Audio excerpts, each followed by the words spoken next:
से पूछेंगे कि खेत में क्या डाला है। जी हाँ किसान भाइयों, आज के इस महा एपिसोड में हम इसी कुदरती जादुई घोल यानी जीवामृत के बारे में बहुत ही गहराई से बात करेंगे। आज हम जानेंगे कि जीवामृत असल में है क्या, इसे बनाने की बिल्कुल सही और वैज्ञानिक विधि क्या है, इसमें कौन कौन सी चीजें डलती हैं, इसके पीछे का विज्ञान क्या है और इसे खेत में कब और कैसे डालना चाहिए। ये जानकारी आपको YouTube पर कहीं और इतनी गहराई से नहीं मिलेगी, इसलिए इस वीडियो को बिना भगाए अंत तक जरूर देखें।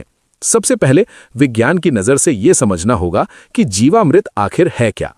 किसान भाइयों, जीवामृत कोई साधारण खाद नहीं है, इसके नाम में ही इसका रहस्य छिपा है। जीव और अमृत यानी मिट्टी के अंदर मौजूद सूक्ष्म जीवों के लिए अमृत।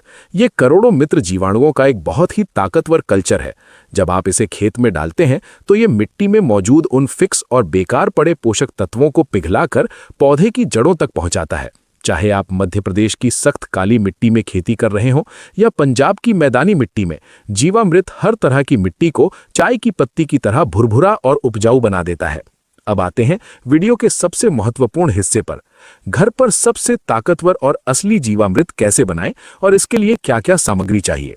1 एकड़ खेत के लिए 200 लीटर जीवामृत बनाने के लिए आपको सिर्फ 5 कुदरती चीजों की जरूरत पड़ेगी।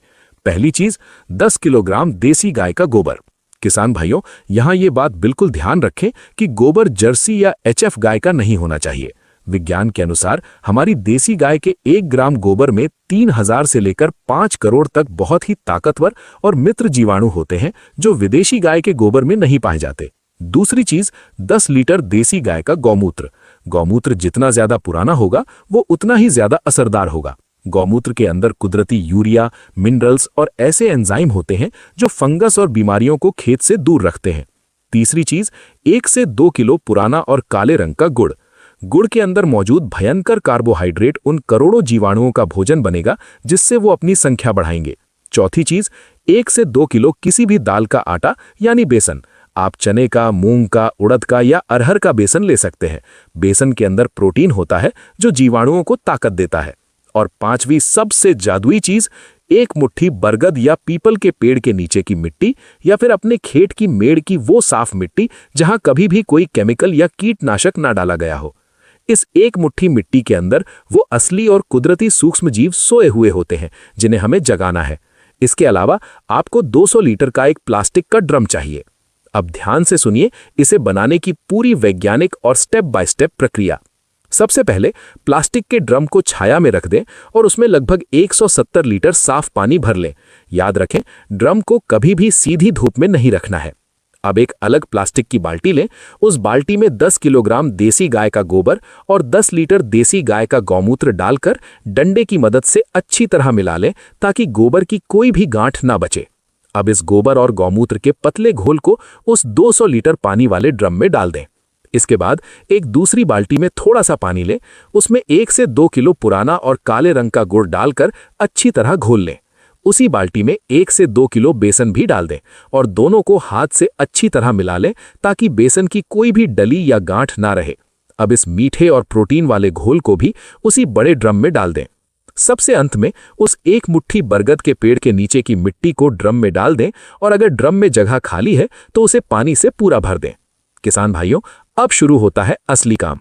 आपको एक साफ लकड़ी का डंडा लेना है और इस ड्रम के अंदर मौजूद पूरे घोल को घड़ी की सुई की दिशा में यानी सीधे हाथ की तरफ 2 से 3 मिनट तक अच्छी तरह घुमाना है।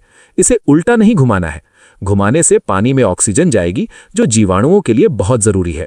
घुमाने के बाद ड्रम को किसी सूती कपड़े या जूट की बोरी से ढक दें ताकि हवा अंदर जा सके।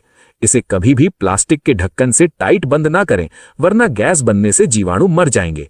अब आपको अगले 48 से 72 घंटे यानी 2 से 3 दिन तक हर दिन सुबह और शाम इस घोर को लकड़ी के डंडे से 2-2 मिनट के लिए उसी सीधे हाथ की दिशा में घुमाना है। अब जरा विज्ञान की नजर से देखिए कि इन 48 घंटों में उस ड्रम के अंदर क्या चमत्कार हो रहा है। जैसे ही आपने वो 1 मुट्ठी मिट्टी ड्रम में डाली, उसमें सोए हुए जीवाणु जाग गए। देसी गाय के गोबर और गौमूत्र से उन्हें अपने लाखों साथी मिल गए।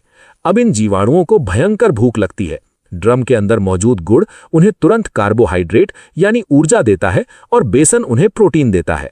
इस ताकतवर भोजन को खाकर जीवाणु पागल हो जाते हैं। विज्ञान के अनुसार ये जीवाणु हर 20 मिनट में अपनी संख्या को दोगुना कर लेते हैं। 48 से 72 घंटे के अंदर उस ड्रम के अंदर जीवाणुओं की संख्या अरबों और खरबों में पहुंच जाती है। पानी के ऊपर एक हल्का सा झाग आ जाता है और उसमें से मीठी सी महक आने लगती है।